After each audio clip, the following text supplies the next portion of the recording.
Bismillahirrahmanirrahim. Assalamualaikum warahmatullahi wabarakatuh. Innal hamdalillah nahmaduhu wa nasta'inuhu wa nastaghfiruh.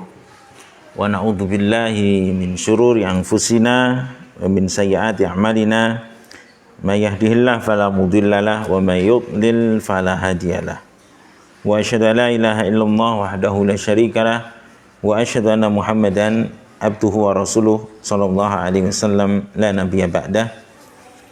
Ibu-ibu, bapak-bapak, para wali santri semuanya, semoga Allah berikan kesehatan, ya, Allah berikan umur yang panjang dalam ketaatan, Allah berikan kemudahan dalam ibadah, Allah berikan ya istiqamah, diberikan rizki yang berkah, anak-anak yang soleh, solihah, diberikan husnul khatimah, Allahumma amin.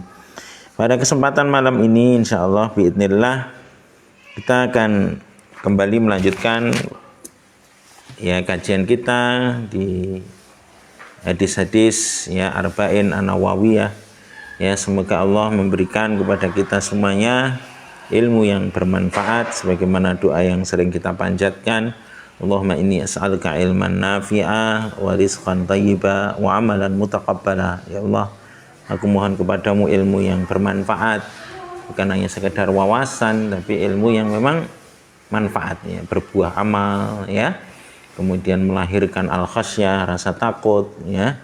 Takut nanti ilmu yang sudah dipelajari ini gimana nanti hisabnya di hadapan Allah, karena akan ditanya ya, an ilmihi madza amila bihi, ilmu apa yang dia sudah amalkan, ya. Jadi takut, ya.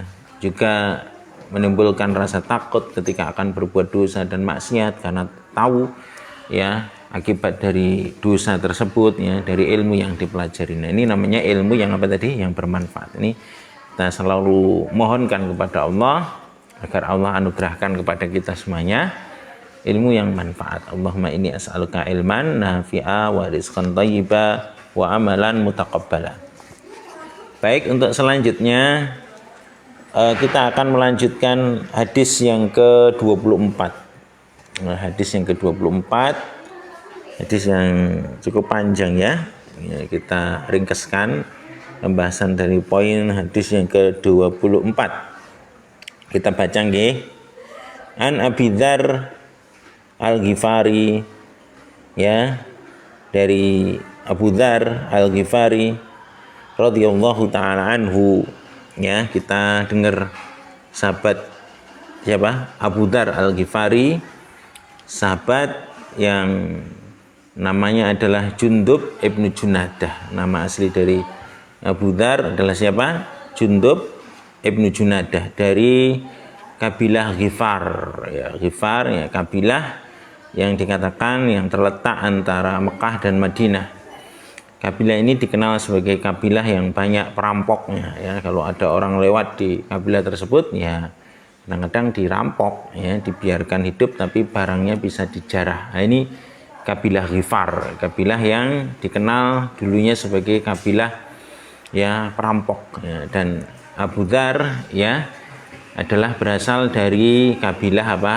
Ghifar, ya, Abu Dzar Al-Ghifari, ya.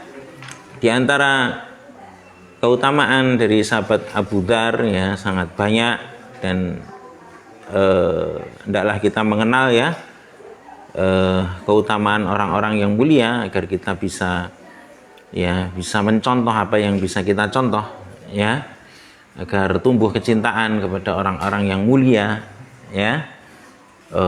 Dikatakan illam takunu mithlahum fatashabbahu fa inna tashabbuha bil kirami falahu. Kalau enggak bisa seperti mereka, ya berusaha untuk memiripkan diri lah, ya, semampunya.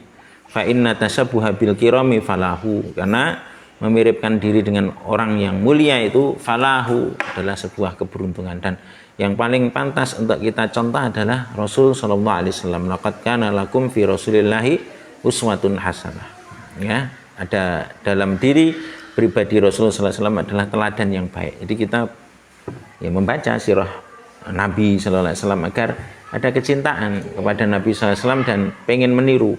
Kemudian di antara yang pantas untuk kita contoh adalah para sahabat ridwanullah alaihim ajmain, karena mereka adalah generasi terbaik. Kata Nabi sallallahu alaihi wasallam, ya khairun nasi qarni, sebaik-baik manusia adalah generasiku. Ya berarti kita mencontoh generasi terbaik dalam ilmu, dalam akidah, dalam akhlak, ya dalam ibadah, dalam muamalah. Kita contoh dalam kebaikan-kebaikan mereka, ya, dan mereka adalah orang-orang yang Allah ridhoi, ya radhiyallahu anhum, Allah ridho kepada mereka.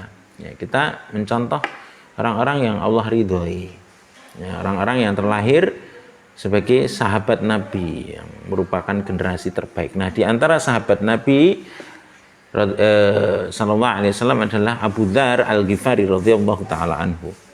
Di antara keutamaan dari sahabat Abu Dzar yang disebutkan oleh para ulama dan para ahli sejarah, yang pertama beliau adalah sahabat yang masuk kategori as-sabiqunal awwalun.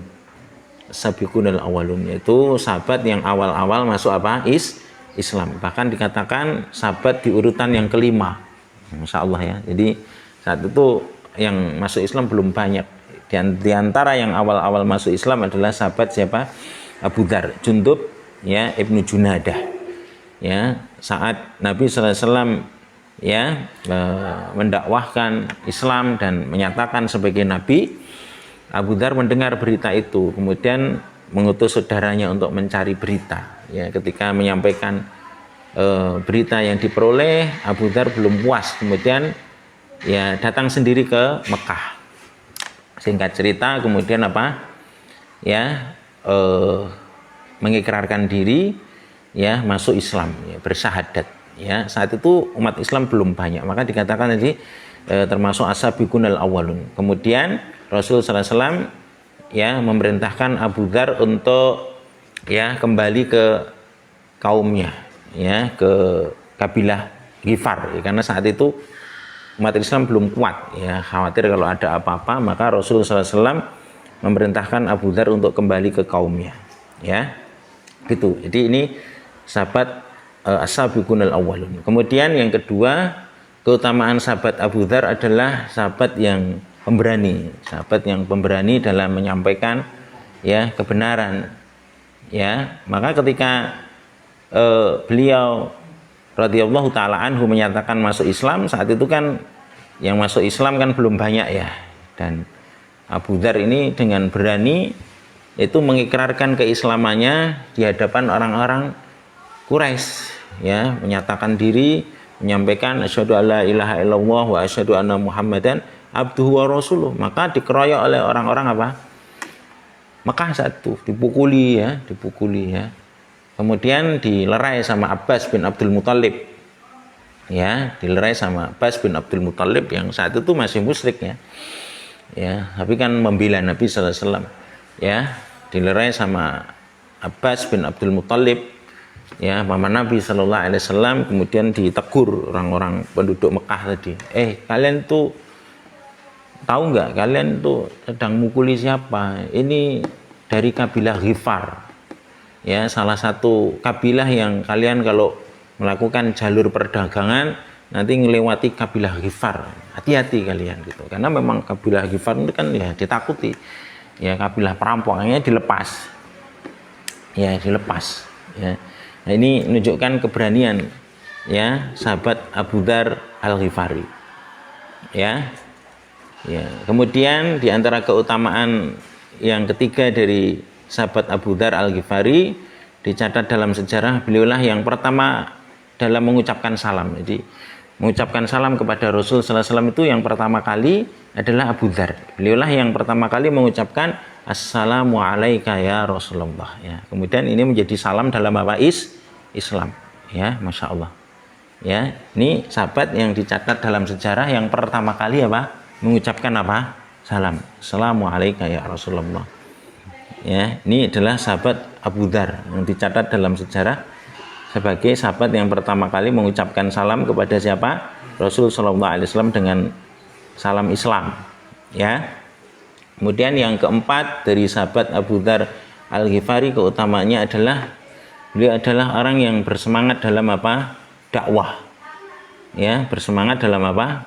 Dakwah. Karena memang dakwah ini adalah keistimewaan dari umat Islam ya. kuntum khaira ummatin ukhrijat linnas ta'muruna bil ma'ruf wa tanhauna 'anil munkar wa tu'minuna billah. Ya. Kalian adalah sebaik-baik umat yang dikeluarkan untuk manusia, ta'muruna bil ma'ruf wa tanhauna 'anil munkar wa tu'minuna billah. Ya. Kalian adalah sebaik-baik umat yang dikeluarkan untuk manusia. Di antara keistimewaannya adalah ta'muruna bil ma'ruf wa tanhauna 'anil munkar. Mengajak yang baik-baik, mencegah yang mungkar. Ya, ini keistimewaan umat ya. Ya, jadi bukan dapat ilmu diem, berusaha didakwahkan. Ya, kadang-kadang orang mau dakwah itu nggak enakan ya, mau nyuruh yang baik nggak enak, mau negur yang kurang baik nggak enak. Ya, padahal keistimewaan umat ini adalah apa? Dakwah. Nah, Abu Dzar Al-Ghifari radhiyallahu taala anhu ini dipeseni sama Nabi sallallahu alaihi wasallam karena kondisi di Mekah belum stabil. Beliau dipesankan untuk pulang ke kabilahnya untuk dakwah. Ya, dan Rasul pesan nanti kalau umat Islam sudah kuat nanti kalian balik gitu, balik. Ya, untuk bertemu Rasul. Maka Abu Dzar pulang ke kabilahnya Ghifar, dan kabilah Ghifar ini kan kabilah yang dikenal sebagai perampok ya, nggak gampang loh dakwai yang masyarakatnya sudah terbiasa ngerampok gitu. Tapi Abu Dzar dengan berani mendakwai keluarganya, ya, kemudian orang-orang di sekitarnya, sehingga banyak yang masuk apa? Islam. Ya, sekitar separuh masuk Islam. Nah, Masya Allah, luar biasa kan? Ini getolnya Abu Dzar, dakwah. Ya, jadi bagaimana kita berikhtiar untuk dakwah, ya, mencontoh semangat para sahabat dakwah. Nah, tapi sebagiannya belum mau masuk Islam saat itu. Mereka mengatakan, yo nanti lah kalau nanti gitu ya, nanti kalau sudah ketemu sama Rasul gitu ya. Dan betul ya, setelah ya masa berlalu, Islam semakin berkembang, Rasul sallallahu alaihi wasallam hijrah ya ke Madinah setelah dikatakan setelah terjadi perang Khandaq ya saat itu. Maka Abu Dzar menyusul hijrah Rasul SAW ke Madinah bersama dengan rombongan dari Bani Ghifar dan menyatakan diri yang belum masuk Islam untuk masuk Islam. Maka Masya Allah, mereka yang dulunya bergelimang dalam dosa, dunia rampok, ya, masuk Islam. Ya, dan Rasul SAW mendoakan Bani Ghifar, ghafarallahu laha, kata Nabi SAW. Bani Ghifar, semoga Allah ampuni. Masya Allah. Nah, ini diantaranya lewat dakwahnya siapa? Abu Dzar Al-Ghifari, yang masyarakat yang saat itu termasuk masyarakat yang dikenal sebagai masyarakat dalam dunia hitam, dunia perampokan, ternyata Allah berikan hidayah. Dan Rasul katakan apa tadi? Ghifar, ghafarallahu laha. Ya, Ghifar, ya, Bani Ghifar, semoga Allah ampuni. Masya Allah, ya. Diantaranya lewat jasanya siapa tadi? Sahabat Abu Dzar Al-Ghifari. Jadi jangan berputus asa dalam dakwah terus. Ya, kalau Allah berkenan memberikan hidayah, Allah akan berikan hidayah. Ya. Itu diantara keutamaan sahabat siapa? Abu Dzar. Kemudian keutamaan berikutnya nomor berapa berarti? Nomor 5, ya, sahabat Abu Dzar adalah sahabat yang selama jahiliyahnya belum pernah menyembah patung. Ya, ini nggak gampang ya. Sahabat Abu Bakar As-Siddiq, Khadijah itu ketika di masa jahiliyah ya dijaga oleh Allah. Dijaga oleh Allah Subhanahu wa taala. Ya, belum pernah nyembah patung, masih dalam fitrahnya. Walaupun memang Abu Dzar ya namanya larut dalam lingkungan ya sebagai kabilah perampok yang melakukan dosa maksiat, tapi masih terjaga. Yaitu tidak pernah berbuat apa?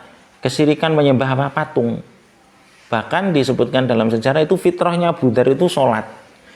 Sholat, tapi ya belum tahu kiblatnya mana gitu. Intinya fitrahnya masih dalam ya kesucian. Makanya ketika tadi mendengar ada seorang nabi disusul. Ya, jadi Abu Dzar ini selama masa jahiliyah belum pernah menyembah apa? Patung. Walaupun dalam masyarakatnya ya Bani Ghifar itu dalam dunia gelap. Tapi ya Allah jaga Abu Dzar dari menyembah apa? Patung. Ini diantara bentuk penjagaan Allah Subhanahu wa taala kepada siapa? Abu Dzar Al-Ghifari. Di zaman jahiliyahnya belum pernah menyembah apa? Patung. Ya. Ya, kemudian diantara keutamaan sahabat Abu Dzar yang ke berapa? 6. Yang ke-6 sahabat ya Abu Dzar ya Al-Ghifari radhiyallahu taala anhu adalah ya sahabat yang dikenal dengan kejujuran dan ketulusannya dalam iman. Ya, kejujuran dan ketulusannya dalam apa? Keimanan. Ya, Masya Allah. Beliau ya radhiyallahu taala anhu saat terjadi perang Tabuk, perang apa? Tabuk, ya, perang dalam kondisi sulit ya. Ya, maka dikatakan tentara kaum muslim itu kan jaisul usrah, tentara yang dalam kesulitan. Ya, dalam keadaan sulit, perjalanan panjang, melawan kekuasaan besar saat itu Romawi ya.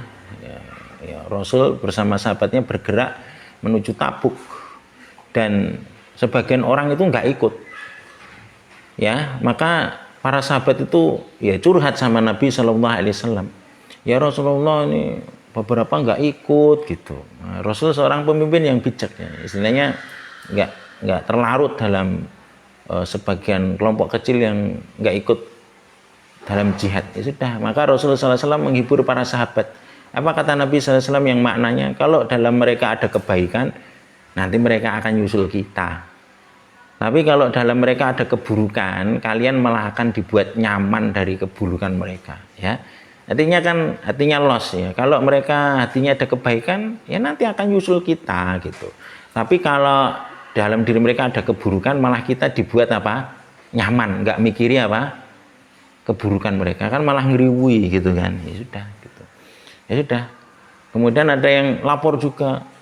Ya Rasulullah, Abu Dzar juga nggak ikut gitu.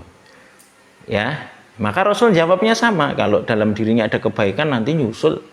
Kalau ada keburukan, ya kita dibuat nyaman dari keburukannya. Ya, nggak kepengaruh sama keburukannya, kan mau jihad. Kalau malah ngeriwi gitu. Ya, maka nggak lama setelah itu, ya Abu Dzar kan diomongi. Ya, Abu Dzar itu memang tertinggal dari rombongan pasukan apa?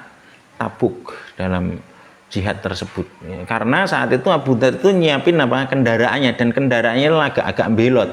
Jadi diajak keluar itu nggak mau, rodo ngeyel kendaraannya itu. Jadi susah akhirnya Abu Dzar ini sewot-sewot kok kendaraannya nggak mau diajak apa? Berangkat. Akhirnya beliau nyusul sendiri jalan kaki. Masya Allah. Jalan kaki. Padahal perjalanan panjang. Jadi jalan kaki bawa perbekalan itu jalan kaki. Kemudian dari kejauhan ada sahabat yang cerita sama Nabi Sallallahu Alaihi Wasallam, ya Rasulullah, itu ada orang satu itu siapa nyusul kita? Ya, kata Nabi Sallallahu Alaihi Wasallam, ya mudah-mudahan Abu Dzar gitu. Ya, dan kemudian setelah dari kejauhan semakin dengan nampak betul Abu Dzar. Masya Allah, ini membuktikan kejujuran siapa? Ketulusan dalam iman. Abu Dzar muncul sendirian itu, nyusul pasukan sendirian, jalan kaki. Luar biasa tuh, kok sulit saat itu. Ya, dan betul menyusul pasukan kaum muslim. Berarti kan dalam dirinya ada kebaikan, karena Nabi kan mengatakan kalau ada kebaikan nanti akan nyusul. Ya, dan betul Abu Dzar nyusul. Maka Rasul mendoakan Abu Dzar. Ya, rahimallah Abu Dzar. Ya, yamshi ya wahdah, ya wa yamutu wahdah, ya wa yub'atsu wahdah. Ya, semoga Allah merahmati Abu Dzar. Dia berjalan sendirian. Ya, dia nanti akan meninggal sendirian dan dia akan dibangkitkan apa? Sendirian.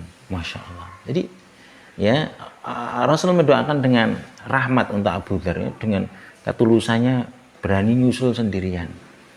Ya, Masya Allah. Ini ketulusan iman dari siapa? Abu Dzar. Ya, padahal diomongi tadi. Ya, nah itu. Kemudian di antara keutamaan Abu Dzar, ya radhiyallahu taala anhu, ya beliau adalah ya teladan dalam kezuhudan. Teladan dalam apa? Kezuhudan. Ya.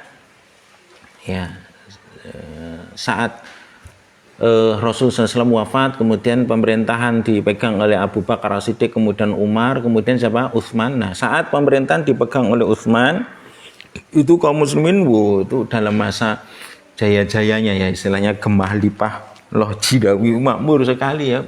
Banyak yang kaya, banyak emas perak, banyak yang nyimpan emas perak, Masya Allah.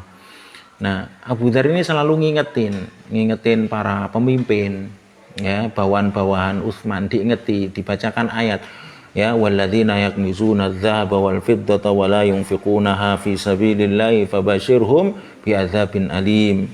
Ya, diingetin terus, ya, orang-orang yang sukanya numpuk-numpuk emas sama perak dan tidak mengeluarkannya di jalan Allah, kabarkan dengan azab yang pedih. Masya Allah, ini ketulusan Abu Dzar. Ya, kemudian Abu Dzar ini minta izin untuk mengasingkan diri, ya, mengasingkan diri. Maka diizinkan beliau dalam perasingan, ya, dalam perasingan, dan ini membuktikan kebenaran dari ucapan Nabi SAW. Di antara mukjizat Nabi SAW, beliau dalam pengasingan bersama keluarganya Ummu Dzar, beliau wafat di tengah padang pasir, di pengasingan, ya, sendirian meninggal. Ya, maka Ummu Dzar ya bingung, ini siapa yang mau nguburin siapa? Abu Dzar gitu. Kemudian Ummu Dzar itu tengok-tengok, barangkali ada rombongan gitu kan. Kemudian ya ngabari kalau ada yang mau wafat gitu. Ini suaminya Abu Dzar. Kemudian rombongan itu adalah Abdullah bin Mas'ud. Saat itu Abdullah bin Mas'ud datang bersama rombongan dan diceritakan ternyata itu adalah sahabat as-sabiqunal awwalun, Abu Dzar radhiyallahu taala anhu. Ya, beliau wafat dalam kesendirian dan disalatkan oleh siapa? Ya, Abdullah bin Mas'ud radhiyallahu taala anhu. Ini diantara kebenaran sabda Nabi sallallahu alaihi wasallam, rahimallahu Abu Dzar. Ya, yamsi wahdah wa yamutu wahdah wa yub'atsu wahdah. Ya, ini adalah teladan dalam ya, bagaimana betul-betul kejujuran beliau, ya, sangat hati-hati dalam dunia, ya, dalam apa? Dunia, ya. Ini sahabat siapa? Abu Dzar radhiyallahu taala anhu, ya. Ini ya, an Abi Dzar Al-Ghifari radhiyallahu taala anhu, dari sahabat Abu Dzar Al-Ghifari radhiyallahu taala anhu. Ani Nabi sallallahu alaihi wasallam, dari Nabi sallallahu alaihi wasallam, fi ma yarwihi an rabbih tabaraka wa taala. Ya, dari Nabi sallallahu alaihi wasallam, ya, dari apa yang, ya, beliau riwayatkan, ya, dari Tuhannya tabaraka wa taala. Jadi Abu Dzar meriwayatkan dari Nabi sallallahu alaihi wasallam, Nabi meriwayatkan dari Allah Subhanahu wa taala, dan ini dikenal dengan namanya hadis apa? Qudsi. Hadis apa? Qudsi, ya, hadis qudsi, ya. Ya, ini hadis qudsi itu apa? Ya, ini adalah yang dinamakan dengan hadis apa? Qudsi. Ya, hadis qudsi adalah hadis yang diriwayatkan oleh Nabi Muhammad SAW dari Allah. Ya, hadis yang diriwayatkan oleh Nabi Muhammad SAW dari siapa? Dari Allah. Nah, terus apa bedanya dengan apa? Dengan Quran, ya. Ya, secara ringkas perbedaan hadis qudsi dengan Quran. Yang pertama, ya, perbedaan antara apa tadi? Hadis qudsi dan Quran. Yang pertama, kalau hadis qudsi itu, ya, maknanya berasal dari Allah dan lafalnya dari Nabi Muhammad SAW. Jadi secara maknanya dari Allah, kalau lafalnya dari siapa? Nabi Muhammad SAW. Kalau Al-Quran, makna dan lafalnya dari Allah. Al-Quran itu kalamullah, ya. Lafal-lafalnya itu dari siapa? Allah. Jadi makna dan lafalnya dari siapa? Allah. Nah, itu perbedaan yang pertama. Kemudian kalau hadis qudsi itu, ya, perbedaan yang kedua, hadis qudsi merupakan ilham dari Allah kepada Nabi Muhammad SAW. Allah memberikan ilham kepada Nabi Muhammad SAW. Kalau Al-Quran adalah wahyu yang diturunkan khusus, ya, kepada Nabi Muhammad SAW melalui perantaraan malaikat siapa? Jibril. Ini, ya, wahyu secara khusus yang dibawa oleh, ya, malaikat Jibril sebagai perantaraannya. Tapi kalau hadis qudsi itu ilham dari Allah. Kemudian secara pelafalan disampaikan oleh siapa? Nabi. Ya, gitu, ya. Kemudian perbedaan yang ketiga, ya, hadis qudsi itu boleh diriwayatkan secara makna. Jadi nanti kalau Bapak Ibu baca hadis ini, ya, secara makna, misalnya agak lupa, ya, secara makna gitu. Hadis qudsi itu bisa diriwayatkan secara apa? Makna. Tapi kalau Al-Quran, ya, itu tidak boleh diriwayatkan secara apa? Mana nggak boleh ngimami makna tok ya nggak boleh. Ya nggak boleh. Ya. Nggak boleh. Ya misalnya secara makna misalnya amma yatasaalun anin nabail azim, nggak boleh anin nabail kabir misalnya gitu kan. Lo kan maknanya meh podo, lo nggak boleh. Ya, nggak boleh. Ya. Jadi kalau Al-Qur'an itu tidak boleh diriwayatkan secara apa? Makna. Ya lafalnya harus begitu. Ya. Lafalnya memang harus seperti itu. Ya. Gitu ya.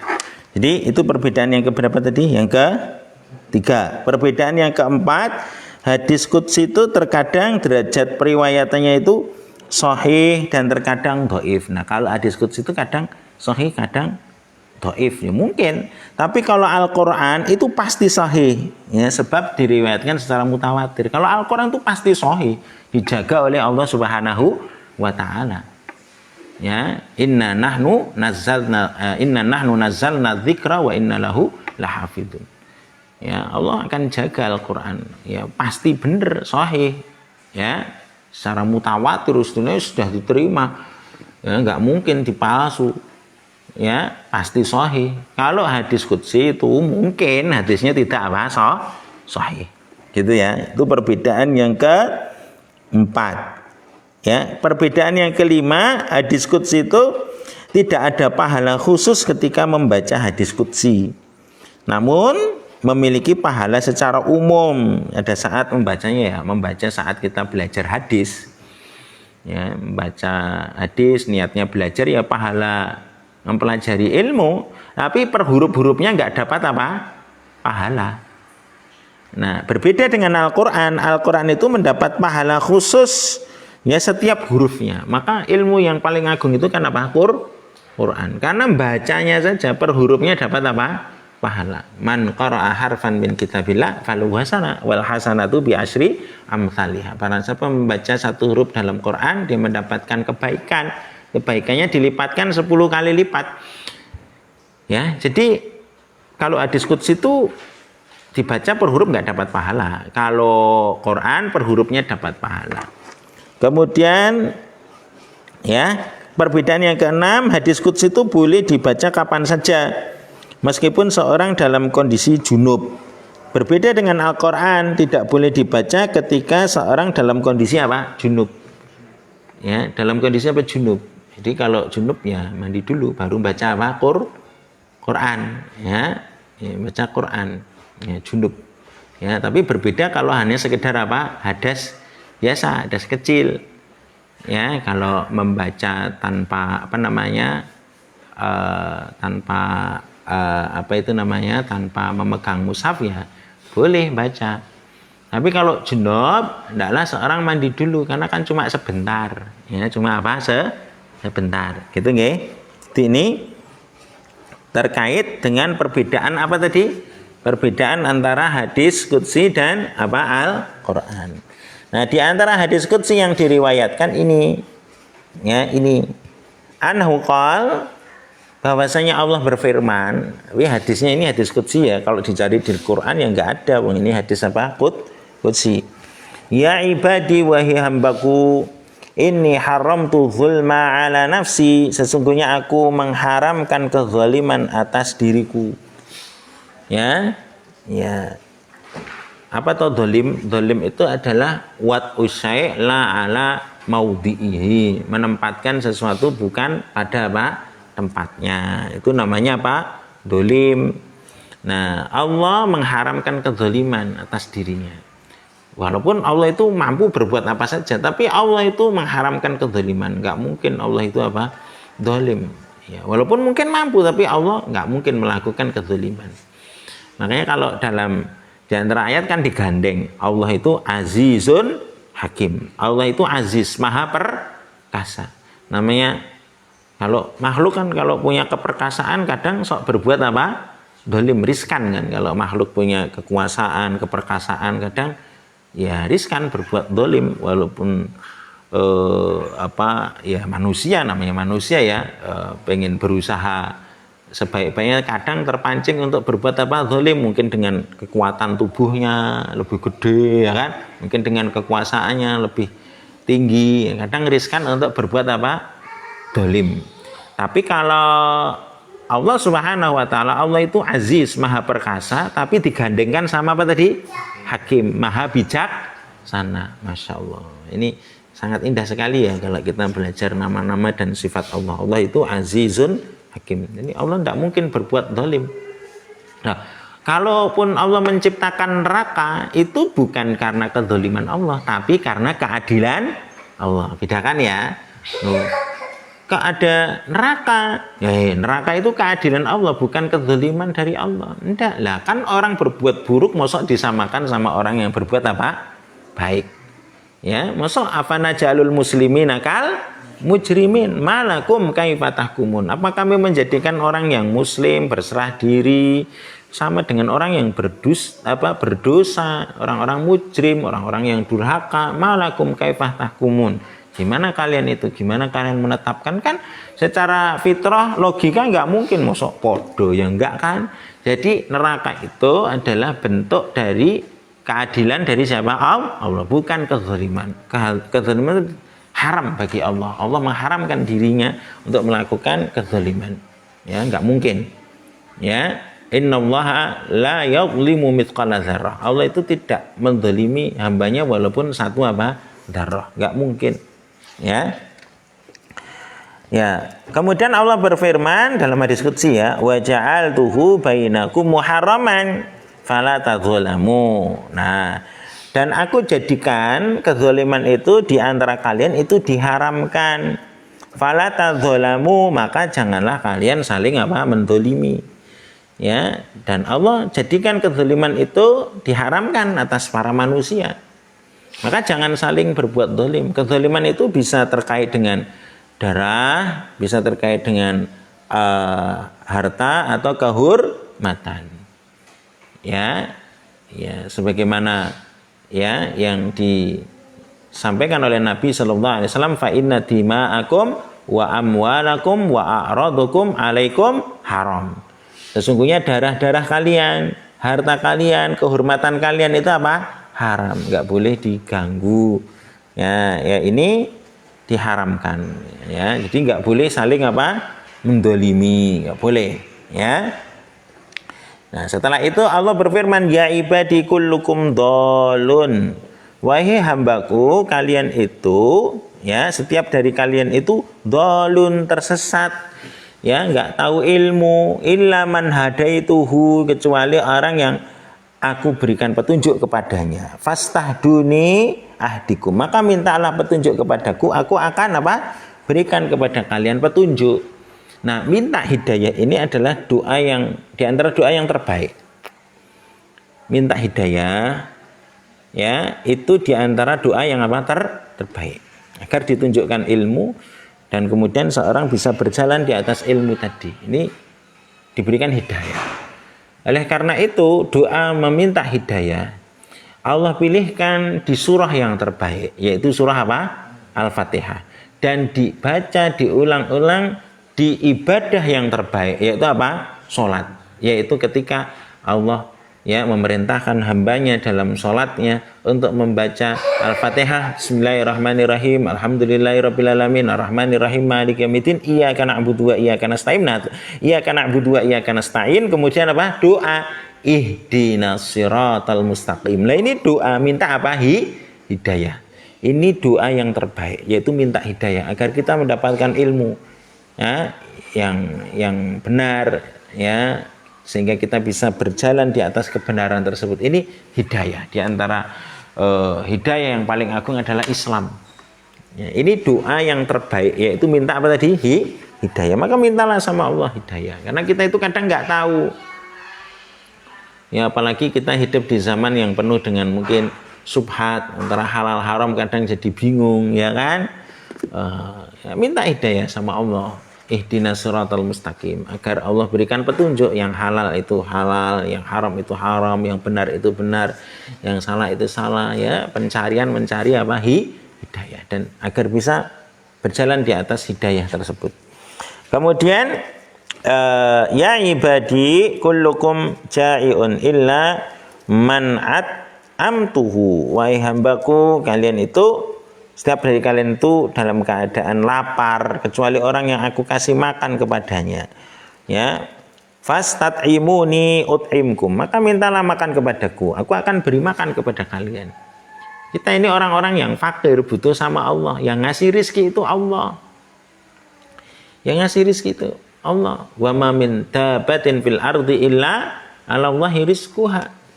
Tidak ada makhluk yang melata di bumi ini, yang hidup di bumi ini, kecuali rizkinya sudah ditanggung sama siapa? Allah. Minta sama Allah. Rizki itu minta sama Allah. Allah itu Ar-Razzaq, zat pemberi apa? Rizki. Kalau orang terlahir di dunia ini, ya rizkinya sudah dijamin. Walaupun dia belum bisa cari rizki sendiri, Allah akan ilhamkan kepada pihak lain untuk menjadi perantara dia mendapatkan apa? Rizki. Contohnya bayi lahir cenger, ya kan? Bayi kan urung bisa kerja, belum bisa apa? Nyambut gawe, belum bisa kerja. Ya, tapi apakah bayi itu ada rizkinya? Ada. Allah ilhamkan kepada orang tua untuk sayang sama anaknya, ibunya nyusui apa? Anaknya, ya, masya Allah. Kan bayi nggak dibiarkan kerja, ya, belum bisa. Tapi masya Allah, setiap yang terlahir di muka bumi ini sudah ada apa? Rizkinya. Ya, sudah ada apa? Rizkinya. Ya. Nah, maka mintalah sama Allah Subhanahu wa taala rizki tersebut, ya, rizki yang baik. Maka kita minta, Allahumma inni as'aluka ilman nafi'a wa rizqan thayyiba. Minta rizki yang baik. Ya, minta rizki yang baik. Maka minta sama Allah. Ya.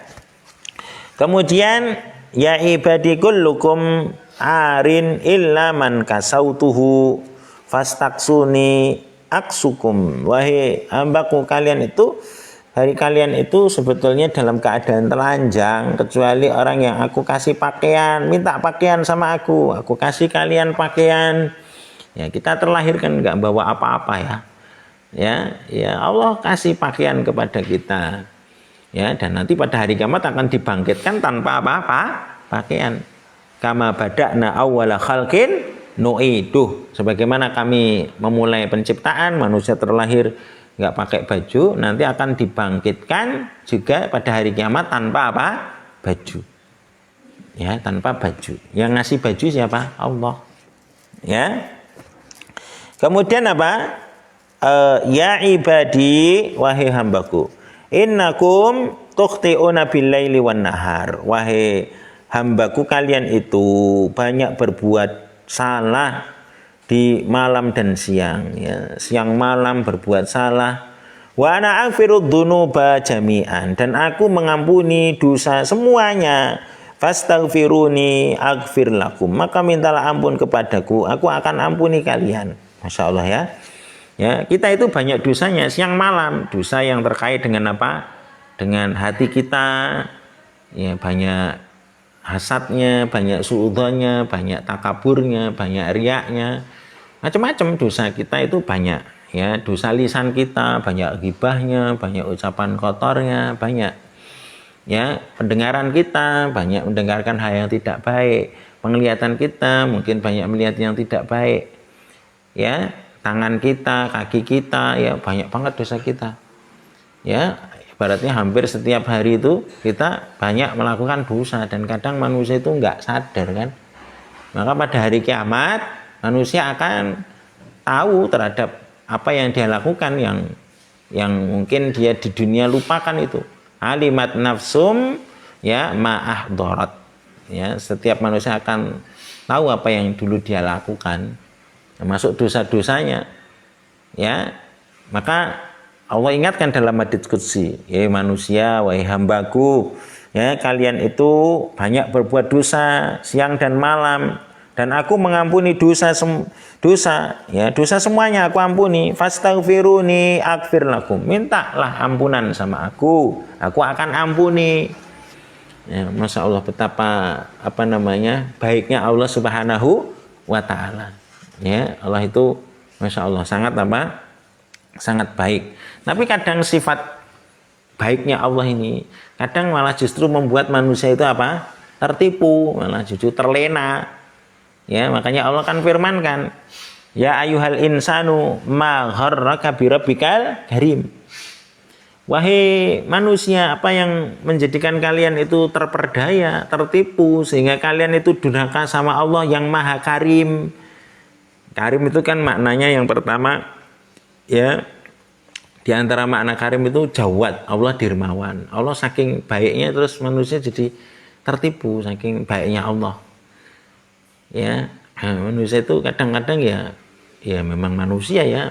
Karakter manusia itu kurang pandai apa? Bersyukur. Wa qalilum min ibadiyas syakur. Dan sangat sedikit hamba-hambaku yang pandai apa? Bersyukur. Allah sudah sangat baik, tapi kok enggak nyadar-nyadar, enggak nurut sama siapa? Allah. Kemudian makna karim yang kedua adalah apa? Sofuh. Allah itu apa? Pemaaf. Nah ini, Allah itu maha pemaaf. Tapi justru manusia itu tertipu. Karena setiap dosa yang dilakukan itu banyak yang Allah maafkan. Banyak. Ya, kadang-kadang ya ditegur sama Allah, kasih musibah misalnya. Ya, tapi Allah memaafkan sudah sangat banyak. Makanya Allah firmankan, wa ma asabakum min musibatin fabima kasabat aydikum wa ya'fu an katsir. Dan musibah apa saja yang menimpa kalian itu disebabkan oleh dosa perbuatan kalian. Wa ya'fu an katsir. Dan Allah sudah memaafkan sangat apa? Banyak. Tapi manusia itu tertipu. Bikin dosa lu enggak diapa-apain, bikin dosa lagi lu enggak diapa-apain, bikin dosa enggak apa-apain. Kadang ditegur sekali tegur. Ya. Ya, kemudian enggak sadar padahal Allah sudah memaafkan banyak apa? Dosa. Sehingga manusia itu hidupnya banyak dalam apa? Dosa, tertipu. Ya. Maka Allah katakan, dosa kalian itu banyak. Minta maaf sama aku, minta ampun. Aku akan apa? Ampuni. Tapi justru sebagian hambanya malah menjadi apa? Tertipu. Coba kalau setiap berbuat dosa langsung dihukum. Ya, enggak ada yang bisa bertahan di muka bumi ini. Ya, orang misalnya berkata kotor langsung bisu misalnya kan. Orang melihat yang haram langsung buta misalnya kan. Orang suudzon langsung liver misalnya, ya kan? Orang dengarkan yang haram langsung tuli, ayo habis ceritanya kayak begitu. Tapi Allah itu maha pemaaf. Tapi justru manusia itu ngelihat yang haram kok nggak apa-apa, wah berkelanjutan, ya kan? Ngomongin yang haram nggak diapa-apain, lu berlanjut terus, tertipu manusia itu. Makanya Allah ingatkan, ya ayyuhal insan ma gharraka birabbikal karim. Manusia, apa toh yang menjadikan kalian itu terperdaya, tertipu sehingga kalian itu durhaka sama Allah yang maha apa tadi? Karim. Salah satu makna karim apa tadi? Pemaaf. Ya, tapi kalau kita minta ampun sama Allah, Allah ampuni. Ya. Kemudian lanjutannya, ya ibadi wa yambaku innakum lan tablughu durri fatadurruni. Wahai hambaku, kalian itu tidak akan bisa memudaratkan aku. Fatadurruni, sehingga kalian ya menjadikan aku termudarati. Enggak bakalan bisa. Ya, nggak bisa kalian itu memberikan mudarat kepadaku. Ya, rame-rame kemudian apa? Nggak sholat misalnya, ya kan? Ya sama saja bagi Allah, tidak akan bisa memudaratkan siapa? Allah. Ya, nggak akan bisa. Ya, seorang itu memberikan kemudaratan kepada siapa? Allah Subhanahu wa taala. Ya. Allah Subhanahu wa taala firmankan dalam surah Ali Imran ayat 144. Wa may yanqalib ala aqibaihi fala yadurrallaha syai'a. Barang siapa yang berbalik ke belakang, dia murtad misalnya, naudzubillah, fala yadurrallaha syai'a. Ya, tidak akan bermudarat kepada siapa? Allah. Tidak akan memberikan mudarat kepada siapa? Ya, kepada Allah Subhanahu wa taala. Ya. Kemudian walan tablughu naf'i fatanfa'uni, dan kalian tidak akan bisa memberikan manfaat kepadaku sehingga aku bisa mendapatkan manfaat dari kalian. Enggak. Allah itu maha kaya. Ya. Ya, enggak akan manusia kemudian ayo kita infak ya supaya Allah tambah kaya, ya enggak. Kita sholat supaya Allah tambah mulia, ya enggak. Ya. Semuanya itu kembali kepada manusia. In ahsantum li anfusikum wa in asatum falaha. Kalau kamu berbuat baik, kembalinya kepada kalian. Kalau kamu berbuat buruk, kembalinya juga kepada kalian. Ya. Kemudian ya ibadi wa hambaku law anna awalakum wa akhirakum wa insakum wa jinnakum wa hambaku, kalau seandainya manusia awal dari kalian dan yang paling akhir dari kalian, wa insakum wa jinnakum, dari kalangan manusia dan jin, disebutkan dua ini karena dua makhluk ini yang terbebani apa? Syariat. Wa ma khalaqtul jinna wal insa illa liya'budun. Tidaklah aku menciptakan jin dan manusia kecuali untuk beribadah. Maka disebutkan di sini ya. Ya, manusia dan apa? Jin. Ya. Ya. Enggak disebutkan hewan, tidak terbebani syariat. Hewan kok disuruh untuk apa? Halal haram misalnya kan, yo dilepas yo nek ana suket yo sukete tangga tetap dimakan. Yo memang tidak terbebani apa? Syariat. Hewan kok suruh pakai baju nutup apa? Aurat misalnya, ya kan? Ya, hewan kok hanya disuruh apa? Apa namanya? Berhubungan sama apa? Pasangannya. Ya pokoknya pitik jago ketemu babon yang dalan yo langsung apa? Tubruk kan gitu kan, ya memang tidak terbebani apa? Syariat. Tapi Allah muliakan manusia dengan penciptaan tubuh yang mulia, bentuk yang bagus, ya kan? Bentuknya kan bagus manusia itu ya, masya Allah bisa berjalan tegak, ya kan? Punya wajah yang ganteng, cantik, tangannya bisa sempurna kanan kiri, kakinya sempurna kanan kiri, nggak panjang sebelah. Ya kan, masya Allah, nggak punya buntut ya, kalau pakai celana repot, ya kan, masya Allah, ya itu bentuk yang seimbang, yang bagus, ya, yang bagus. Maka hendaklah kita minta sama Allah agar diberikan akhlak yang juga bagus. Maka doanya apa? Allahumma kama hassanta khalqi fahassin khuluqi. Ya Allah, sebagaimana Engkau telah membaguskan penciptaanku, ini dalam bentuk tubuh ini, fahassin khuluqi, maka perbaguslah akhlakku. Jangan seperti hewan.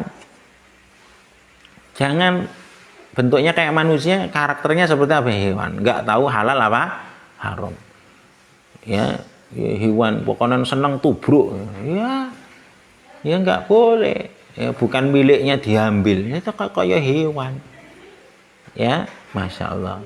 Ya, jadi akhlaknya harus bagus.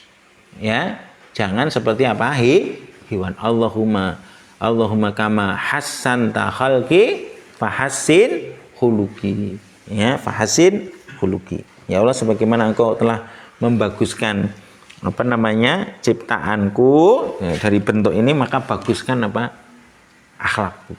Bentuknya udah bagus, nggak kayak hewan. Walaupun orang pecinta hewan itu kan nganggep, oh kucingnya bagus, bulunya apa banyak. Nanti kalau orang punya bayi bulunya banyak kan ya nggak senang ya, karena memang manusia itu sudah dijadikan bentuk yang terbaik. Maka disyukuri bentuk ini, tidak hanya bentuk tubuh tapi juga akhlaknya, ya, juga akhlaknya yang baik, ya. Kemudian mana tadi? Ya, manusia dan jin. Nah, kalau manusia dan jin itu terbebani syariat, ya, terbebani syariat, ya. Ya ibadi law ana awalakum wa akhirakum wa insakum wa jinnakum, dari manusia, dari kalian dan jin, kanu ala atqa qalbi rajulin wahidin minkum, ya, mereka semuanya itu memiliki hati yang paling bertakwa dari hati salah seorang di antara kalian. Misalnya hati ini takwa semua kayak hatinya Abu Bakar misalnya, ya misalnya, ya kan, itu mazada dzalika fi mulki syai'a, itu tidak akan menambah sedikit pun dalam kerajaanku. Allah enggak tambah mulia kok, ya enggak, Allah sudah mulia, ya, enggak ngefek sama Allah, ya. Sebaliknya ya ibadi law anna awalakum wa akhirakum wa insakum wa jinnakum, seandainya manusia dari awal kalian sampai akhir kalian, ya, manusia dari jenis kalian atau jin, kanu ala afjari qalbi rajulin wahidin minkum, mereka memiliki hati paling fajir dari salah seorang di antara kalian, ya, mana qasadzalika min mulki syai'a, yang demikian itu tidak ya mengurangi kerajaanku sedikit pun. Misalnya ini manusia punya akhlak kayak Fir'aun semuanya misalnya, naudzubillah, ngaku jadi Tuhan, berbuat zalim, ya, suka membunuh, ya, mengaku Tuhan, ana rabbukumul a'la. Misalnya manusia ini kalau Fir'aun semua kayak akhlaknya kayak gitu semuanya, ya ndak akan merugikan Allah Subhanahu wa taala. Ndak akan, kalau Allah berkehendak dihancurkan semuanya itu, ya Allah nggak rugi. Beda dengan raja-raja dunia, ya, mikir-mikir, wah ini satu kaum, ya, satu kampung ini belot dibom, wae masih mikir-mikir engko nek ham misalnya engko bangunannya ngerenove lebih mahal, ngeluarkan biaya, pikirannya banyak. Tapi kalau Allah itu ya sesuai dengan kehendaknya. Ya, kalau Allah mau mengazab, ya Allah tidak akan ditanya kenapa kok Allah sampai mengazab seperti itu. La yus'alu amma yaf'alu wa hum yus'alun, enggak akan ditanya, dan Allah enggak akan takut akibatnya. Akhirnya wah kena musibah gunung jeblok, wah sudahlah besok enggak usah ibadah lagi misalnya. Ya enggak ngefek sama Allah. Wong sudah taat-taat ibadah kok masih dijebloki apa? Gunung, besok enggak usah ibadah aja ya, kompak. Ya tetap enggak akan mudarat sama Allah. Enggak akan. Itu tadi in ahsantum li anfusikum. Kalau berbuat baik ya untuk kalian, kalau berbuat buruk ya untuk kalian. Makanya ketika Allah menghukum kaum Tsamud, ya, kaumnya Nabi Soleh, dihancurkan dengan di antaranya dengan suara teriakan sayhah. Allah utus malaikat Jibril untuk teriak. Malaikat Jibril itu kan disifati dengan dzi quwwatin indadzil arsy makin. Ya, Masya Allah, malaikat Jibril itu kuat. Kaum Lut itu diangkat itu, faja'alna 'aliyaha safilaha wa amtarna 'alaihim hijaratan min sijil. Tanahnya diangkat, dibuat tepi gitu. Itu Allah utus malaikat Jibril itu nyabetkan sayapnya itu, suapet diangkat, bus balik buruk gitu. Wah, wes mati kabeh. Dan Allah ya enggak takut dengan itu. Ya, Allah enggak takut. Enggak akan ada yang protes Allah. Ya, ketika Allah menghancurkan kaum Tsamud, Allah katakan apa? Wala yakhafu uqbaha, dan Allah tidak takut apa? Akibatnya. Allah enggak takut dihancurkan itu kaum Tsamud. Allah enggak takut akibatnya. Ya, kalau ya raja-raja pemimpin di dunia masih takut. Ini kok wilayah kok belot terus serang, takut kok kena ham. Ya, masih mikir-mikir. Ya Allah menghancurkan kaum Tsamud, wala yakhafu uqbaha, Allah enggak takut akibatnya. Ya. Nah, itu ya, itu kesempurnaan kekuasaan Allah Subhanahu wa taala, enggak ngefek manusia mau baik semua, mau jelek semuanya. Ya, enggak ngefek bagi Allah. Ya. Kemudian ya ibadi wahai hambaku, lau anna awwalakum wa akhirakum wa insakum wa jinnakum, kalau seandainya dari generasi awal sampai dari akhir kalian, dari kalangan manusia dan jin, qamu fi sa'idin wahidin, ya, mereka berdiri di satu tempat, fasa'aluni, minta kepadaku, semuanya minta bareng-bareng. Fa'ataitu kulla wahidin mas'alatahu, kemudian aku berikan setiap dari mereka itu permintaannya, mana qasadzalika mimma indi, yang demikian itu tidak akan mengurangi apa yang ada di sisiku.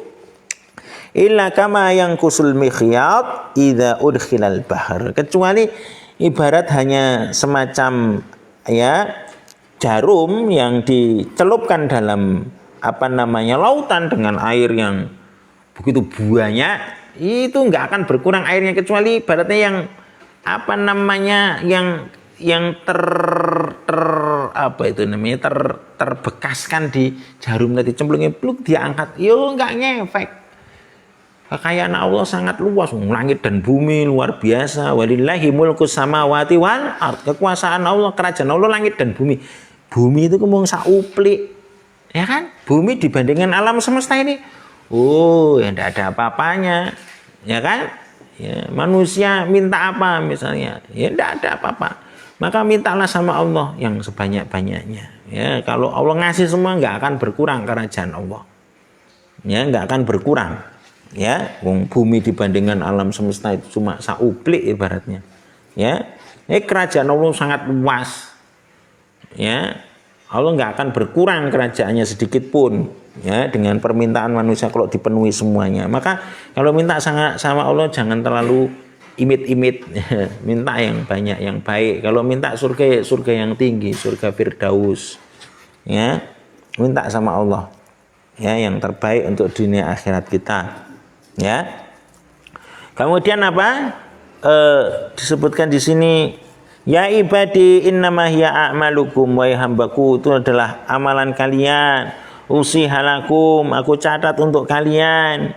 Ya, apa yang kita lakukan ini dicatat sama Allah. Allah ngutus malaikat nyatet.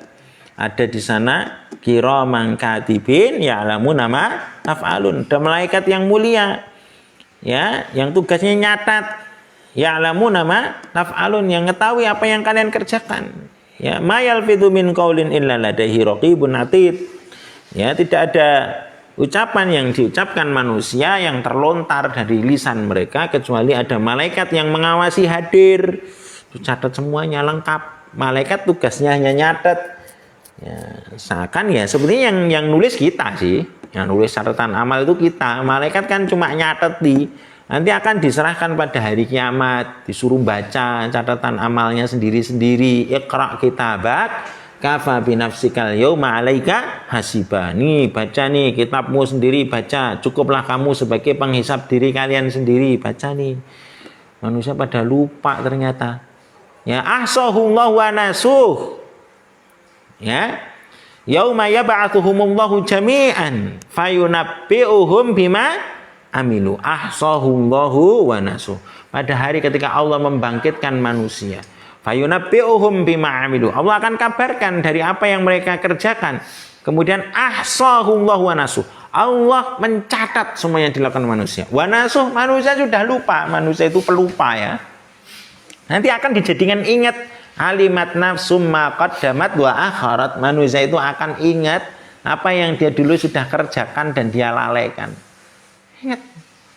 Manusia itu di dunia ini kan lupa sama dosa-dosanya. Nanti akan dijadikan ingat, ada catatannya. Kalau kita mau ngerenung, menghisap diri kita sendiri kan banyak dosa kita yang sudah kita lupakan. Tapi Allah sudah catat itu. Ahsahullahu wa nasuh. Allah catat, manusia sudah pada lupa. Kalau kita ingat, ya, apakah kita pernah ngomong jelek, ngomong kotor, ghibah atau yang lainnya? Coba kita ingat. Siapa orang yang pernah kita ghibahi, ya, si A, si B, si C, si D, ya udah lupa di mana tempatnya, kapan waktunya, ya kan? Apakah kita pernah suudzon? Siapa saja yang pernah kita suudzoni, di mana, kapan? Lupa. Apakah kita pernah melihat nilai yang nggak baik, yang haram, apa saja yang kita lihat, di mana, kapan? Udah lupa semuanya. Banyak yang lupa, tapi ahsahullahu wa nasuh. Allah catat itu dan manusia sudah banyak lupa. Masya Allah, maka kita harus berhati-hati dalam mengisi catatan amal, isi yang baik-baik. Ya, isi yang baik-baik. Sejatinya perjalanan umur kita ini perjalanan menuju siapa? Allah. Jadi harus diperhatikan catatan yang kita tuliskan ibaratnya di dalam catatan kita. Malaikat hanya nyatati kita yang isi. Ya. Allah firmankan, ya ayyuhal insan innaka kadihun ila rabbika kadahan famulakih. Wahai manusia, kalian itu bersusah payah berjalan menuju Tuhanmu. Kalian nanti akan bertemu dengan Tuhanmu, akan dibalas kalian itu. Jadi kita berjalan melewati masa demi masa itu sejatinya mencatatkan amal dalam catatan kita. Harus hati-hati, catatkan yang baik-baik. Makanya Allah firmankan, fa amma man utiya kitabahu bi yamini fasawfa yuhasabu hisaban yasira wa yanqalibu ila ahlihi masrura. Kalau catatannya baik-baik, diberikan catatannya dari kanan, dihisap yang mudah, akan masuk surga, kembali bersama keluarganya dalam keadaan bahagia. Sebaliknya, wa amma man utiya kitabahu wara'a dhahri, kalau diberikan catatan amal dari belakang, isine elek kabeh, banyak eleknya. Saufa yad'u thubura, dia akan berteriak celaka ini. Loh wong yang nyatetin dia, yang nulis, yang ngisi dia sendiri kok. Masa enggak sadar. Ya. Wa yasla sa'ira, dia akan masuk neraka yang menyala-nyala. Kenapa? Innahu kana fi ahlihi masrura. Dia di dunia itu hanya untuk senang-senang memperturutkan hawa nafsu. Kalau kon taat angele pol. Ya, Masya Allah. Ya kan? Karena memang surga itu dikelilingi dengan hal yang kurang mengenakkan. Wa hujibatil jannatu bil makarih. Surga dikelilingi dengan hal yang kurang mengenakkan, kurang menyenangkan, hal yang enggak disukai oleh hawa nafsu. Pengen hidup di dunia itu senang-senang tok. Halal haram musrano batasi. Oh, ya, hati-hati. Ya, ada catatan amal. Ya. Ya, ini ya. Jadi Allah nyatat dengan lengkap. Ya, maka di sini disebutkan apa tadi? Ya, mana tadi?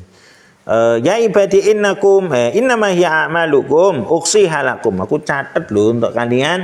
Tsumma wafikum iya. Kemudian aku sempurnakan balasannya atas kalian. Disempurnakan yang baik ya dikasih yang baik. Yang buruk ya siap-siap menerima hak balasan keburukan.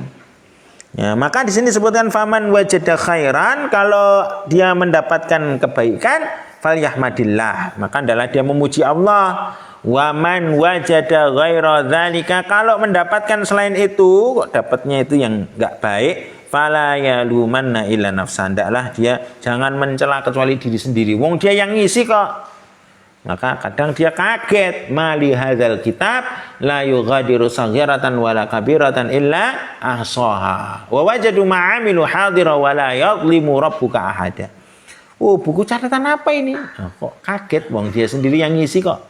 Mali hadzal kitab, buku catatan apa ini? La yughadiru saghiratan wala kabiratan illa ahsaha. Buku catatan yang sangat lengkap, tidak membiarkan yang kecil dan yang besar kecuali tercatat. Wa wajadu ma'amilu hadira, mereka mendapatkan apa yang dikerjakan itu dihadirkan. Wala yadhlimu rabbuka ahada, Allah tidak mendolimi siapapun. Enggak, kalau baik tetap baik, kecatat. Enggak ada ceritanya nanti di akhirat, aku dulu kayaknya pernah infak kok dalam catatannya raono kok ketelingsut. Ya enggak ada.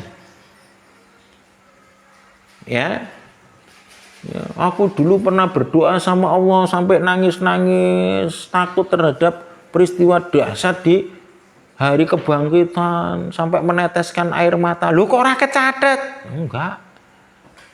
Ya, sebaliknya jangan merasa aman.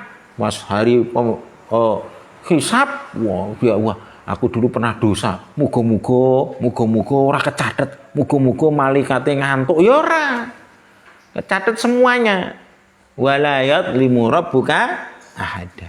Semuanya kecatat. Semuanya kecatat. Masya Allah ya. Ya, jadi makanya kan disebutkan Allah itu kan khabir. Khabir itu detail. Allah Maha tahu apa yang dilakukan hamba, detail. Mau kedipan mata saja tahu Allah itu. Ya, maka hati-hati kita dalam berbuat dosa maksiat. Kecatat semua itu. Ya. Nah, itu ya penjelasannya. Ini kita baca secara ringkas ini apa yang beliau sampaikan ya. Mudah-mudahan tadi sudah bisa dipahami tadi kalau penjelasan matanya tadi ya. Ini kita baca penjelasan pensarah di sini. Haram tu zulma ala nafsi, aku haramkan kezaliman atas diriku. Maksudnya adalah ai la yaqau minni adzulmu. Tidak akan mungkin terjadi dariku kezaliman. Tidak mungkin Allah itu zalim. Ta'ala itu wa taqaddastu ma'a qudrati 'alad dzulmi. Ya, maha tinggi aku, maha suci aku bersama dengan kekuasaanku untuk zalim. Allah itu mampu, tapi enggak mungkin Allah berbuat apa? Zalim. Kalau ada musibah ya itu karena dosa, kok ora sadar-sadar. Ya, misalnya ada guru yang bijaksana misalnya, ya kan? Muridnya brengkele, ya rame dijarke, wis diingetin, ya kan?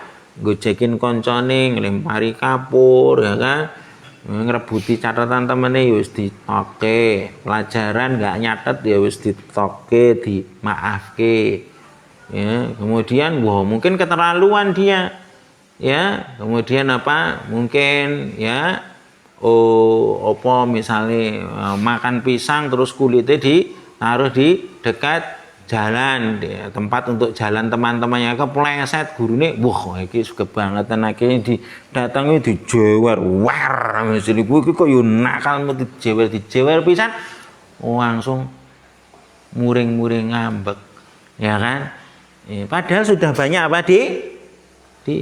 maafkan makanya tadi wa ma asabakum min musibatin fa bima kasabat aidikum wa ya'fu an katsir Allah memaafkan banyak.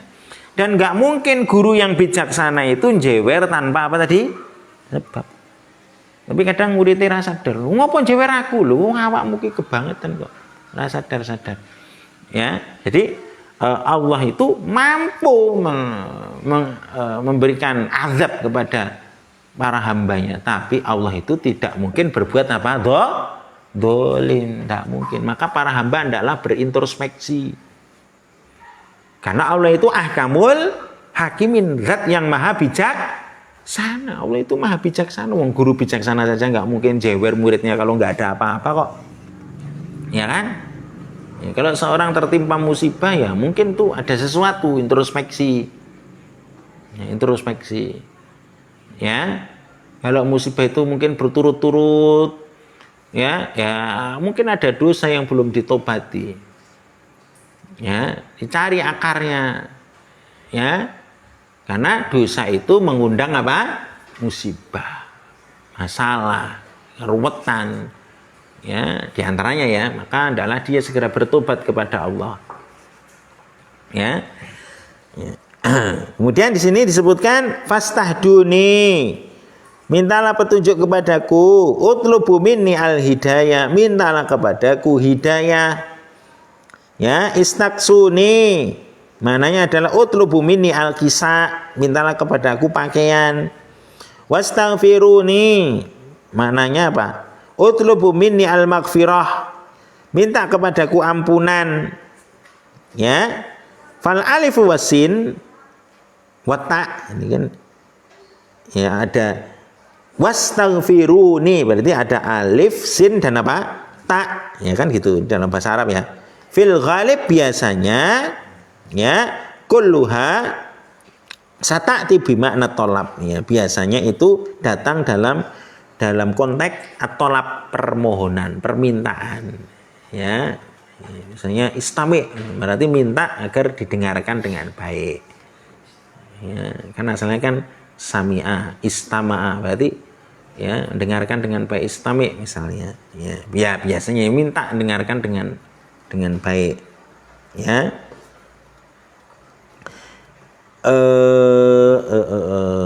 apa ya kemudian ya itu misalnya apa isti'anah berarti minta pertolongan ya isti'anah ya berarti kan ada alif sin dan ta artinya ini kan ta'ti bimakna tolab ya kan minta ya isti'anah berarti minta apa tolong ya kan ya istighosah minta perlindungan minta ya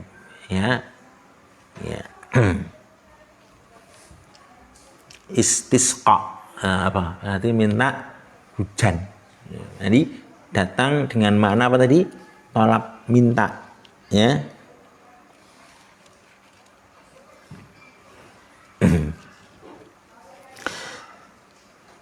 Sa'id wahid ya Sa'idin wahidin kan ya apa ya ardin wahidah yaitu ya satu tempat mikhyat ai apa ini maknanya mikhyat ini ya yaitu ibrah pakai hamzah ya bukan ibrah tapi ya ibrah itu jarum itu apa jarum ya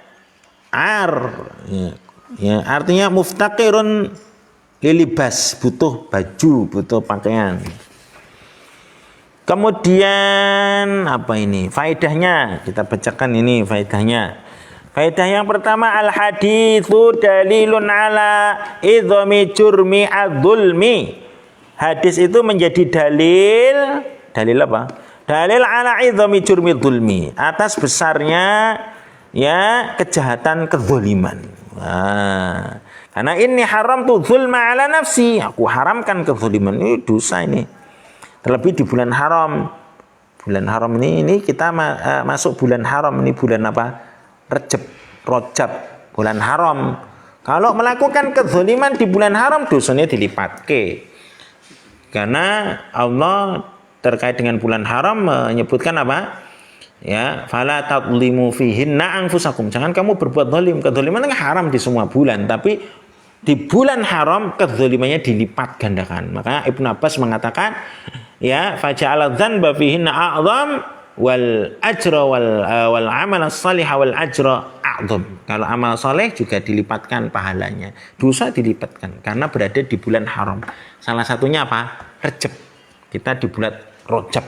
Maka kata Nabi sallallahu alaihi wasallam bahwasanya bulan haram itu ada 4, ya, yaitu Dzulqa'dah, ya, salasun mutawaliyat, 3-nya itu beriringan, ya, gandengan, yaitu apa namanya, berurutan, Dzulqa'dah, Dzulhijjah, Muharram, ya, dan Rajab Mudhar, baina Jumada wa Sya'ban. Rajab Mudhar antara Jumadil Akhir dan Sya'ban. Disebutkan 4 bulan karena orang musyrikin dahulu itu suka manipulasi, sebagian manipulasi bulan-bulan apa? Haram. Makanya Allah sebutkan innaman nasi'u ziyadatun fil kufr. Ya, ada sering sok ngundur-ngundurkan bulan, memanipulasi bulan itu tambahan kekufuran. Ya, mereka itu memanipulasi bulan ada 12, mereka percaya bulan haram itu ada berapa? 4, tapi bulannya nggak ditentukan. Ya, nggak ditentukan. Pokoknya dalam setahun itu ada 4 bulan apa? Haram. Nanti diundur-undur. Kalau pas pengen perang, ini berarti bukan bulan haram. Harap ngerampok, bukan haram kok gitu. Jadi sakar PDW. Ya, sakar PDW. Maka Rasul tentukan bulan haram itu, ya, Rasul jelaskan yaitu Dzulqa'dah, Dzulhijjah sama apa? Muharram. Wa Rajab Mudhar. Dulu ada namanya suku Mudhar. Ya, salah satu kabilah Arab, suku Mudhar. Ya, suku-suku Arab tadi sebagian kan ngutak-atik bulan tadi. Kecuali Mudhar. Mudhar itu konsisten. Walaupun di jahiliyah itu sering perang sakarpe, memperturutkan hawa nafsu, yang ngerampok, ya apa. Kalau suku Mudhar ini suku yang konsisten. Kalau datang bulan Rajab, menahan diri dari perang, menahan diri dari ngerampok. Luar biasa kan? Menghormati bulan apa? Rajab. Maka Rasul menyebutnya apa tadi? Wa Rajab Mudhar. Rajabnya siapa? Mudhar. Baina Jumada wa Sya'ban, yang terletak antara Jumadil Akhir dan Sya'ban. Jadi kita memperhatikan orang jahiliyah saja itu ketika datang bulan haram itu mereka nahan diri dari keharaman kok. Lah orang muslim ini kok maksiat jalan terus. Coba misalnya tahu ini bulan Rajab, miras prei, nah gitu. Ya, lokalisasi prei, korupsi rasase, gitu kan. Curang rasa, wong apa? Jahiliyah itu berhenti kok.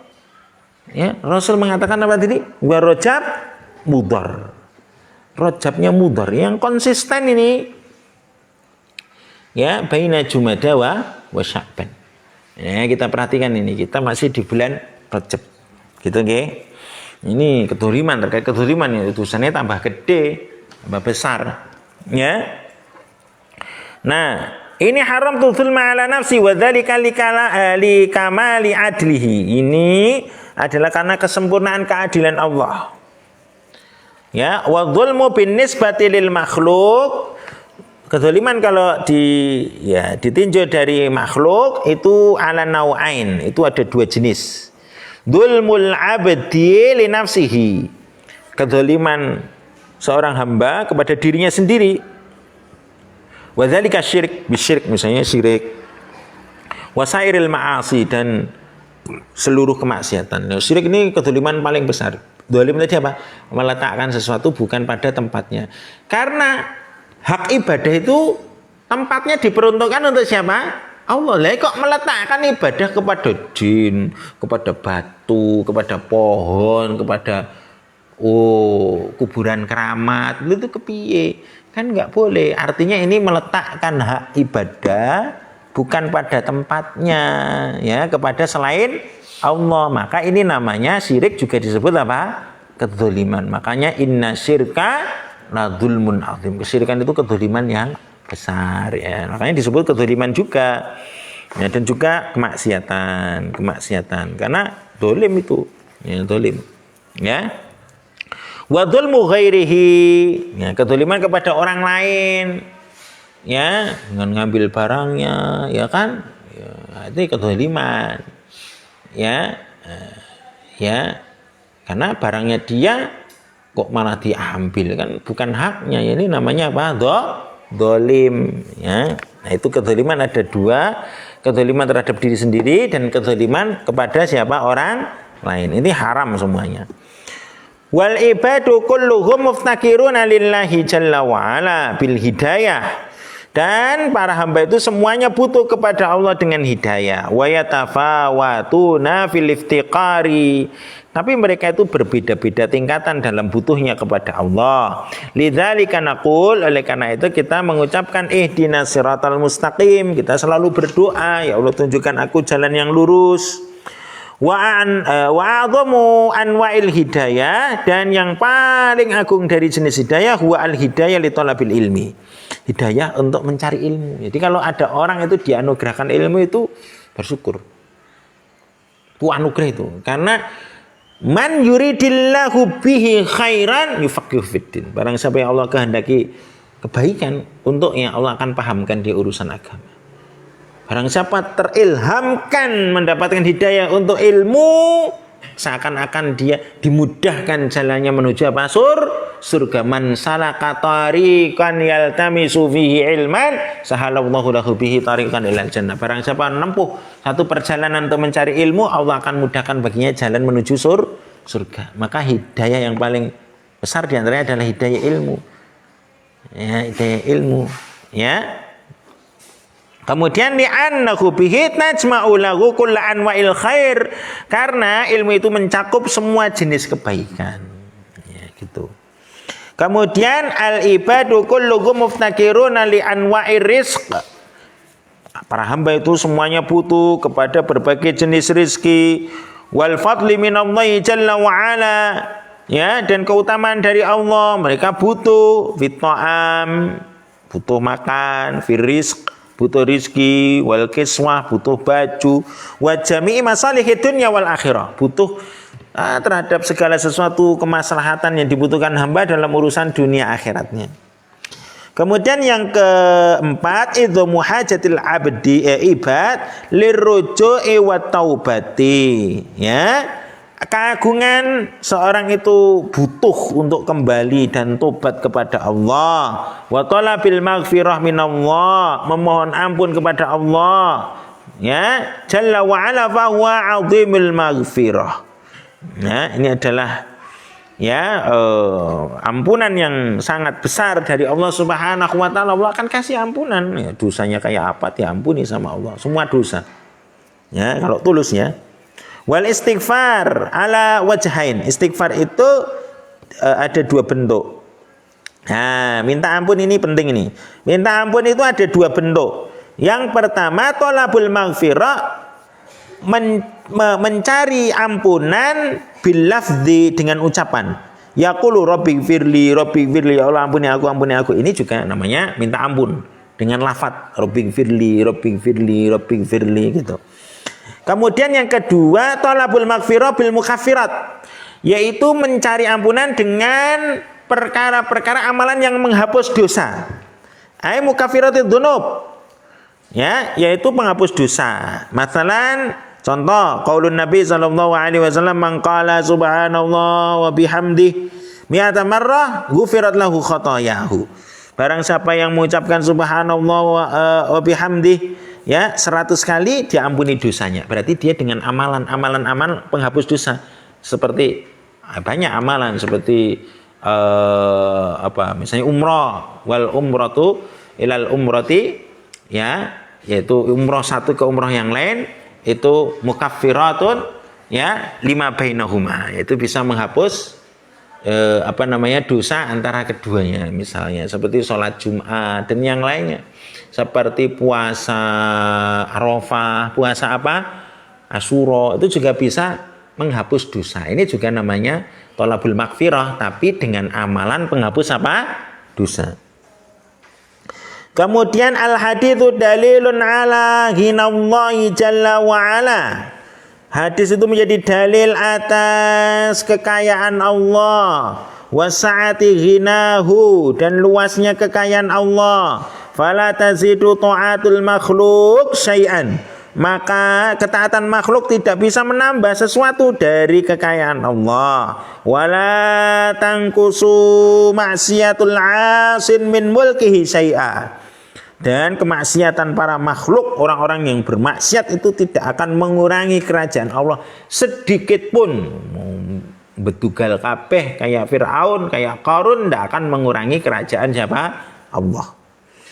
Kemudian innallaha ta'ala yahfadhu a'malal ibad. Allah itu menjaga amalan para hamba. Wa yusiha, dan Allah menghitungnya, mencatatnya. Thumma yujazihim, kemudian Allah membalasnya biha, membalas amalan tersebut. Fala tutlamu nafsun syai'a, maka jiwa itu enggak akan dizalimi sedikit pun.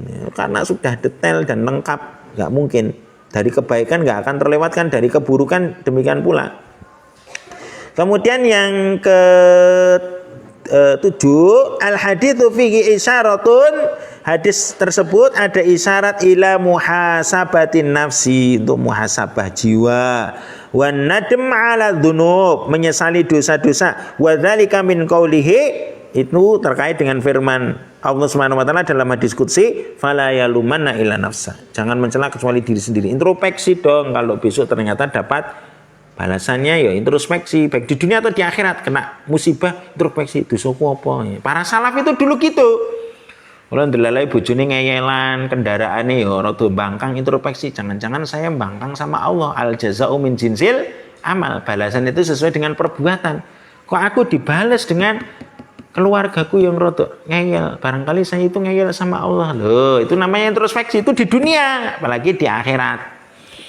Yo, fala yalumana ila nafsa, jangan mencela kecuali diri sendiri. Kalau naudzubillah ya, ada orang masuk neraka, itu keadilan Allah itu dibalas atas perbuatannya. Kemudian yang terakhir terkait kaidah ya. Kaidah fil jazaa'i wal hisab, bahasanya al jazaa'u min jinsil amal. Balasan itu sesuai dengan perbuatan. Kalau baik dibalas baik, kalau buruk dibalas buruk. Wa dzalika min qaulihi fil hadis. Ini berdasarkan ucapan firman Allah Subhanahu wa taala dalam hadis qudsi tadi. Innama hiya a'malukum, itu amal kalian. Uksiha lakum, aku catat untuk kalian. Tsumma uwafikum, iya, kemudian aku akan sempurnakan untuk kalian dari pahalanya. Ya, alhamdulillah. Begitu ya, semoga bisa dipahami. Ini hadisnya panjang, tapi semoga bisa dipahami. Hadis panjang bisa dihafal sama Abu Dzar loh. Makanya generasi terbaik itu generasi apa?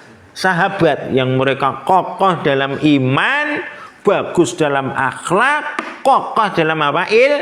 Ilmu. Hadis dawa iso dihafal.